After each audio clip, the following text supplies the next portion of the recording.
we're going to talk about Jack Grealish and whether or not he's gone from the £100 million small fish in a big pond to Manchester City's poster boy. He's now fully won people over, has he? What did you think about that? I mean, overwhelmingly honest, personable, real, genuine.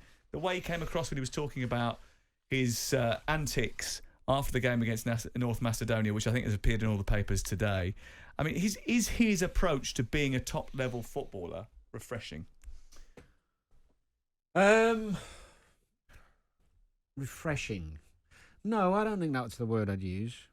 I agree with you. He is himself. He is his own person. He doesn't play by the rule book. He does his own thing his own way. And so how would you describe that's him? Admirable. I think he's got to be a little bit careful, if I'm honest. I love him. And I think this season he's obviously done the right things away from the pitch to be able to perform how he has done on it. Because on it is his main improvement. People talk about getting to know the Pep way, which is fair enough tactically and it takes a bit of time. But physically, he's better than I've ever seen him. Mm. He plays the last 10 minutes like he does the first 10. His strength and his ability to maintain the ball under pressure is as good as anyone in Europe. He can't get the ball off the lad. And his end product's got better. And that's all come, not from him gaining more ability, but from gaining physical improvement and confidence.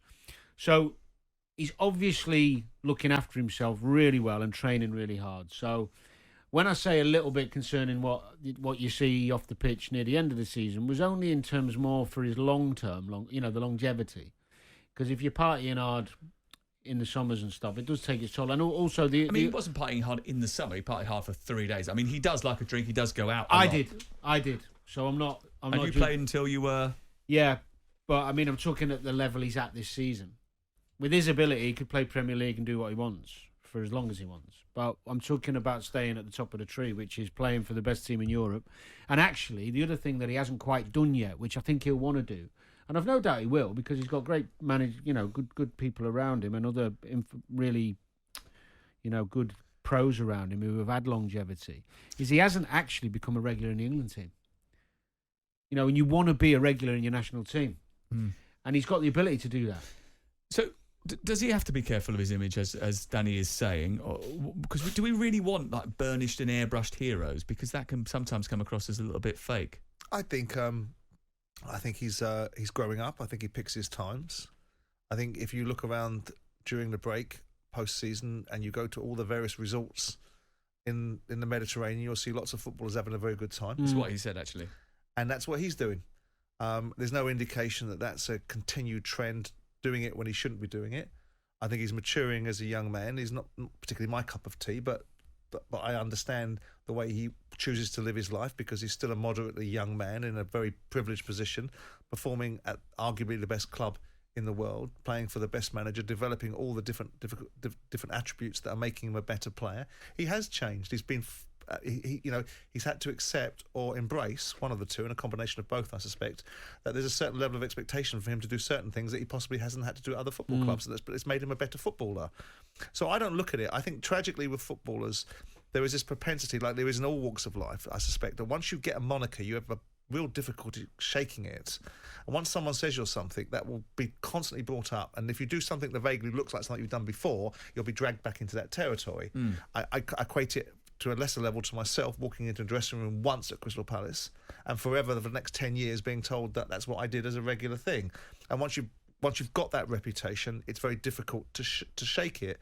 I think the bulk of what Jack Grealish is doing, he's not, it wasn't so long ago, he was, during COVID, was seen on the side of the road with one slipper on, half cut, with his Range Rover crashing into another car, or turning up to training sessions half cut. Those are things that he's got to take responsibility for and accept that they're part and parcel of the reasons why people judge him. But right now, I think a little bit of a blowout for 5 minutes post-season, with his manager of England saying we're not going to use you anyway, I don't see the noise behind it. His performance and his stats are bearing out. And I don't see him being a serial abuser of alcohol. Otherwise, he wouldn't be able to perform at the level he's performing at now. What we were saying was, the question certainly for me was he actually quite refreshing, because he connects with the audience in a way and the supporters in a way that not many other footballers do. No, not really, because you don't see many other sports stars, with a few exceptions, that running around drinking themselves to Palookaville as some sort of role model that we'd categorise as refreshing.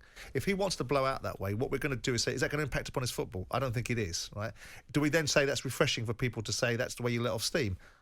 Well, I don't think it's... I think the qualification of the question is probably wrong. The refreshing is he connects in a way that other people don't. He's himself. He's himself. Yeah, he's genuine. He's not. He's not fake. He doesn't hide it. For example, he says, "Look, listen. We all enjoyed ourselves. It ain't just me, but the problem is that I'm me. So there is a photographer. There is a video. I could show you videos of other people doing exactly the same thing. There's no fear of consequence but for ultimately, him. There's no fear of him. There's no he's fear. the one who gets labelled with it because that's what people expect of him, as you were saying before. There's no fear of judgment, so he does what he wants to do. My word of caution would only be in terms of that what happens is when you have success or what you feel is success, and his is high success, but whatever you feel, you get into a way of thinking where you kind of you can get complacent and you can let yourself go a little bit and become, you can play the role over a time. Well, success tends to affect others around you more than it affects you.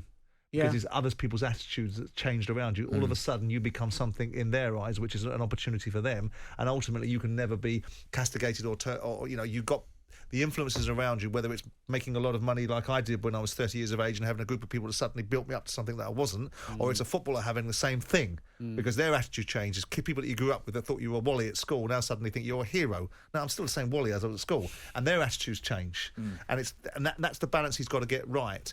And on one hand, it's clever and not clever. It's nice to see people acting the way that they naturally are. But if that natural way is to be stupid, then there's not something to be admired, is it? I think what he has shown, I think it's worth repeating. I think what he has obviously shown this season is he is disciplined enough to go to the next level, and it's about maintaining it. Maintaining a level that he's produced this season is not going to be easy because the level is so high. Physically, what he does, you don't understand how hard it is to do what he does with the ball so often. Listen, I mean, one of the things that he even actually took umbrage about earlier in the season was when someone suggested to him that that this is a new Jack Grealish who actually tracks back and helps out the defence. He took umbrage in an interview to that because actually he feels he's been doing that for most of the season. It's certainly, if you look at his fitness, getting up and down, he will give you that protection on the left-hand side. He's done it better than he's ever done it this season. Yeah, and he's done it There's more no often. doubt about it. He's done it more often. I think he feels as if he didn't always get the credit that he deserved in that zone before, and now everyone's noticing it because I suppose he's playing better football and he's in a better team. The only thing is, if you are a character like he is, and he is being himself, which there is merit to it. Yeah, there is some goodness in that. Is that you do become, you put yourself on a pedestal a little bit to be knocked down, don't you? You know, if you're in the and if he doesn't care, and the only person that's going to have those consequences is him. If he's not worried about the consequences of his actions. Fair play. Then it's his life, isn't it? Exactly. The consequences are at the moment. He's become very popular with the supporters. In fact, he got the biggest cheer of the night on Monday night at Old Trafford, of all places, bearing in mind he's a Manchester City player. So I think it's going all right for him at this moment in time.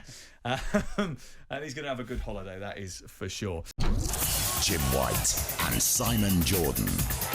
Monday to Friday mornings from 10 on AM, on DAB, via the talkSPORT app and on your smart speaker. talkSPORT.